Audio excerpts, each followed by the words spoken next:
Et puis les étudiants, à présence du pôle universitaire lyonnais, organisent 3 jours de prévention à la sécurité routière. L'opération, vous le voyez, a été lancée ce mardi midi.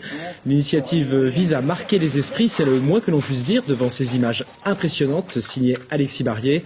On écoute Marion Ripaud, étudiante à l'IUT en Infocom. Elle nous détaille le programme de ces journées. Alors nous, on mène une action de prévention. Il y a des bénévoles de la prévention routière qui sont là. Ils animent un simulateur de conduite. Il y a un bénévole, il y a un commandant de police qui sera là aussi, qui est là aussi. Il anime un petit débat sur l'alcool et les stupéfiants. Il y a également des bénévoles de l'ADPC qui initient aux gestes de premier secours et à l'utilisation de défibrillateurs.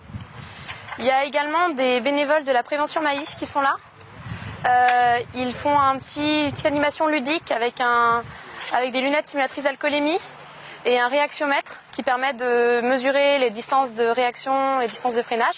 Il y a une vidéo qui s'appelle Soif de vivre, qui montre des jeunes leur façon de conduire avant d'avoir bu et après avoir bu, pour qu'on voit la différence. On ne s'en rend pas toujours compte quand on est dans la place de la personne qui boit.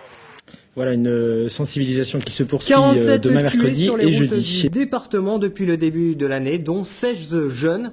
Afin de sensibiliser cette population, 4 étudiantes lyonnaises du département Information et Communication ont mis en place des ateliers avec des simulations d'accidents ou encore avec la présence du camion de la sécurité routière. Une action importante lorsque l'on sait que les jeunes conducteurs ont 4 fois plus de risques de mourir sur les routes. Nous écoutons Élise Roger, l'une des organisatrices de cet événement. J'ai 2-3 amis qui ont eu des accidents plutôt graves au niveau matériel qu'au niveau physique, mais qui ont quand même qui m'ont choqué moi et qui les ont choqués eux. Et du coup, c'est aussi dans ce sens-là que je fais cette action.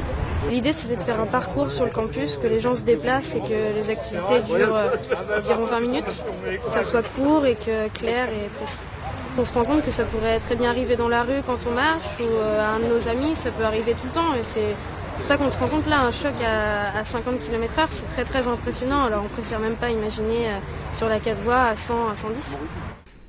Elle répondait aux questions de Maud Milkovitch Leroy.